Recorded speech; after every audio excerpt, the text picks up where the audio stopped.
Hey guys, welcome back to epic ജിൻസ്. നമ്മൾ കോഴിക്കോട് നിന്നും തിരിച്ച് ട്രെയിനിലാണ് വന്നത്. ട്രെയിൻ യാത്ര ആൻഡ് എക്സ്പീരിയൻസ് ആണ്. അപ്പോൾ വരുന്നതിൻ്റെ തലേ ദിവസം ഞാൻ മുക്കത്ത് പോയപ്പോൾ എടുത്തതാണ്. ഇവിടെ നല്ല രസത്തിൽ എൻ്റെ മുക്കെന്ന് എഴുതിയിട്ടുണ്ട്. സ്റ്റോറി ഇടാൻ വേണ്ടി എടുത്തതായിരുന്നു കേട്ടോ. കാലത്തെ 6:20 ഡയറക്റ്റ് ബസ് ഉണ്ട്, അതായത് കൂടരഞ്ഞി ടു കോഴിക്കോട് ബസ് ഉണ്ട്. ആ ബസ് എനിക്ക് കിട്ടില്ല എന്ന് മനസ്സിലായി. കാരണം ഞാൻ നേരം വൈകി. അപ്പോൾ കിട്ടിയ ബസ്സിൽ ഞാൻ എനിറ്റപ്പോൾ ജോൺസേട്ടൻ എന്നെ മുക്കത്ത് കൊണ്ടാക്കി. ഞാൻ അവിടുന്ന് കയറി. ഇതിവിടെയാണ് കേട്ടോ എൻ്റെ ജിം 95. അടിപൊളി ജിമ്മാണ്. 500 രൂപ ഫീസുള്ളൂ, പക്ഷേ അടിപൊളി എല്ലാ ഫെസിലിറ്റിയുള്ള ഒരു കിടിലൻ ജിമ്മ്. അങ്ങനെ ഏകദേശം ഞാൻ ഒരു 1.5 മണിക്കൂർ കൊണ്ട് നമ്മുടെ കോഴിക്കോട് എത്തി. ഞാൻ ഫുഡൊന്നും കഴിച്ചിട്ടില്ല, അപ്പോൾ അതുകൊണ്ട് തന്നെ ചെറിയൊരു ക്ഷീണമുണ്ട്. പക്ഷേ അത് വിഷയമാക്കണ്ട. പാളയം സ്റ്റാൻഡിലാണ് ഇറങ്ങേണ്ടത്. അങ്ങനെ ഞാൻ പാളയം സ്റ്റാൻഡിൽ ഇറങ്ങിയിട്ടാണ്. പാളയം സ്റ്റാൻഡിൽ നിന്ന് ഇറങ്ങി 2 വഴിക്ക് നമുക്ക് പോകാൻ പറ്റും. ആ ഒരു വഴിയും പിന്നെ നേരെയുള്ള ഈ ഒരു വഴിയും. ഈ ഒരു വഴി ഞാൻ അധികം പോകാറില്ല, ഞാൻ ഗൂഗിൾ മാപ്പ് ഇട്ടാണ് പോകാറ് സാധാരണ. അപ്പോൾ ആ ഒരു വഴിയാണ് കാണിക്കാറ്. അങ്ങനെ ഞാൻ ഈ വഴി ഇന്ന് പോയി. ഈ വഴിയാണ് കേട്ടോ കുറച്ചുകൂടെ എളുപ്പം. 1.7 കിലോമീറ്റർ റെയിൽവേ സ്റ്റേഷൻ വളഞ്ഞു പോകണം. പക്ഷേ ഇതാ കാണുന്നതാണ് റെയിൽവേ സ്റ്റേഷൻ. ഇനി നമുക്ക് നേരെ ടിക്കറ്റ് എടുക്കണം. ടിക്കറ്റ് എടുക്കുന്ന കൗണ്ടറിൽ തിരക്കാണെങ്കിൽ ഈ ഒരു മിഷേൻ്റെ അടുത്തിരിക്കുന്ന ചേട്ടനോട് പറഞ്ഞാൽ മതി, ടിക്കറ്റ് എടുത്ത് തരും ആൾ. അപ്പം ഞാൻ കോഴിക്കോട് ടു പുതുക്കാട് എന്ന് പറയുന്ന സ്ഥലത്തേക്കാണ് ടിക്കറ്റ് എടുത്തത്. നമ്മുടെ പഴശുരാമാണ് ട്രെയിൻ, അപ്പോൾ അതുകൊണ്ട് അങ്ങോട്ട് വരെ പോകാൻ പറ്റുന്നു. വേറെ വല്ല ട്രെയിനാണെങ്കിൽ നമുക്ക് തൃശ്ശൂർക്ക് കിട്ടുള്ളൂ. അപ്പോൾ വീണ്ടും 2 ബസ് മാറി കയറിയാലേ വീട്ടിലെത്താൻ പറ്റുള്ളൂ. പക്ഷേ ഇത് ഒരു ബസ്സിൽ തന്നെ നമുക്ക് കാര്യം നടക്കും. അങ്ങനെ ട്രെയിൻ വന്നപ്പോൾ ഞാൻ നേരെ കയറിയിരുന്നു. അപ്പോൾ ബെർത്താണ് കേട്ടോ കിട്ടിയത്. മീൻസ് അടിയിൽ സീറ്റ് ഇല്ല. അപ്പം ഞാൻ മുകളിൽ കയറിയിരുന്നു. അങ്ങനെ കുറച്ച് നേരം കഴിഞ്ഞപ്പോൾ തന്നെ അടിയിൽ സീറ്റായി. ഞാൻ നേരെ അടിയിലിരുന്നു. അങ്ങനെ അടിയിൽ ഇരുന്നപ്പോഴേക്കും ഒരു പാലക്കാടിന് മുമ്പ് തന്നെ കിട്ടി.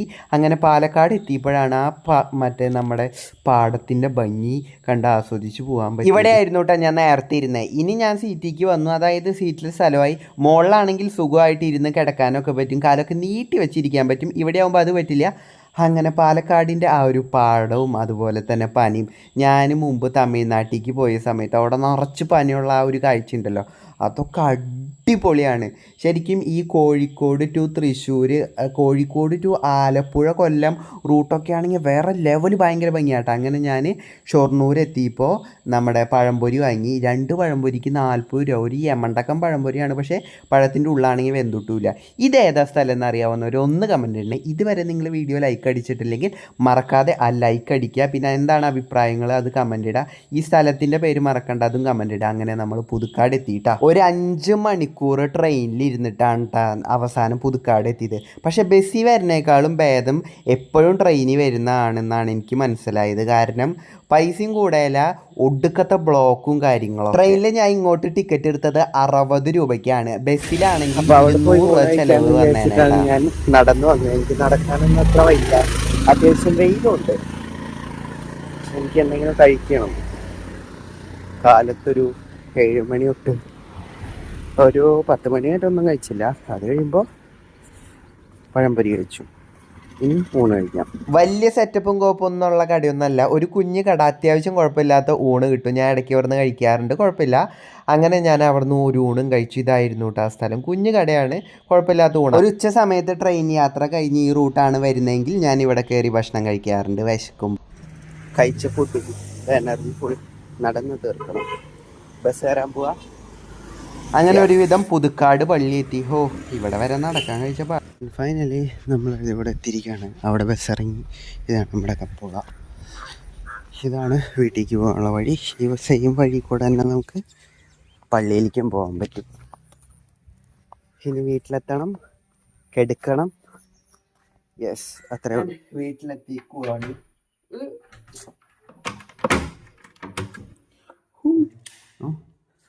ബാഗ് ഇവിടെ വയ്ക്കട്ടെ. ഇനി നല്ലൊരു ഔട്ട്ഡോയിൽ പിന്നെ കുറച്ച് കാര്യങ്ങളൊക്കെ പറഞ്ഞിട്ട് എനിക്കുള്ള എൻ്റെ ചായ വടി ഇരിക്കുന്നത് കണ്ടോ. കേടായിട്ടുണ്ടോ എന്ന് ഞാൻ കുടിക്കുമ്പോൾ അറിയാം. എന്തായാലും കുടിച്ചോട്ടെ.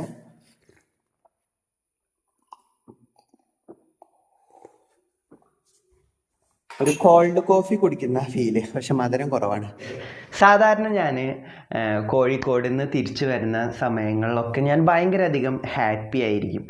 പക്ഷേ ഇപ്രാവശ്യം ഞാൻ അവിടെ നിന്ന് വന്നപ്പോൾ സത്യം പറഞ്ഞു കഴിഞ്ഞാൽ എന്തോ ഒരു വല്ലാത്തൊരു ഫീലിങ്സ് ആയിരുന്നു എനിക്ക്. അതായത് ഞാൻ അവിടെ വർക്ക് ചെയ്യുന്ന സമയത്ത് എന്താണെന്ന് വെച്ച് കഴിഞ്ഞാൽ നമുക്ക് ഞാൻ വല്ലപ്പോഴും വരാറുള്ളൂ, ഞാൻ സ്ഥിരം വരാറില്ല, ഞാൻ മാസത്തിൽ 1-2 ദിവസമൊക്കെ വരാറുള്ളൂ. അപ്പം അങ്ങനെ വരുമ്പോൾ ഭയങ്കര ഒരു ഹാപ്പിനെസ്സും എക്സൈറ്റ്മെൻ്റ് ആയിരുന്നു. ചുക്കുട് ബേബീനൊക്കെ കാണുമ്പോൾ ഭയങ്കര സന്തോഷമുള്ളൊരു സംഭവമാണ്. പക്ഷേ ഇപ്രാവശ്യം ഞാൻ അങ്ങോട്ട് പോയിട്ട് വരുമ്പോൾ ഇത് നേരെ തിരിച്ചായി. ലൈക്ക് നമ്മൾ അങ്ങോട്ട് പോകുമ്പോൾ എക്സൈറ്റഡും തിരിച്ചു വരുമ്പോൾ വിഷമവും. അപ്പോൾ അങ്ങനത്തെ ഒരു അവസ്ഥയായിരുന്നു. സത്യം പറഞ്ഞു കഴിഞ്ഞാൽ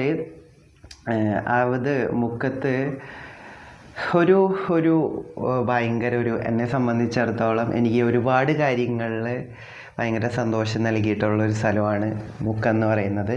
ജോൺ സാറിനും റിൻസി ചേച്ചിയും ലൈക്ക് എന്നെ ഒരുപാട് കാര്യങ്ങളിൽ ലൈക്ക് നമ്മൾ ചെയ്യേണ്ട അല്ലെങ്കിൽ ഒരു മെച്യൂരിറ്റി ഇല്ലാത്ത പെരുമാറ്റത്തിൽ നിന്നും ഒരുപാട് മാറാനും, അതുപോലെ തന്നെ എന്താ പറയുക, ഞാനവിടെ ഒരു വീഡിയോ എഡിറ്ററായിട്ട് വർക്ക് ചെയ്യുകയാണെങ്കിലും ഇന്ന് വരെ എനിക്കൊരു സ്റ്റാഫാണെന്നുള്ളൊരു ഫീലിങ്സ് എനിക്ക് തന്നിട്ടില്ല. അത് ഭയങ്കര ഒരു വലിയ കാര്യമാണ്. പിന്നെ എനിക്ക് ഏറ്റവും ഇഷ്ടമുള്ള കാര്യം എന്ന് പറയുന്നത് ഈ കണ്ടൻറ് ക്രിയേറ്റിംഗ്, സോഷ്യൽ മീഡിയ ആയിട്ട് ബന്ധപ്പെട്ടിട്ടുള്ള കാര്യമാണ്.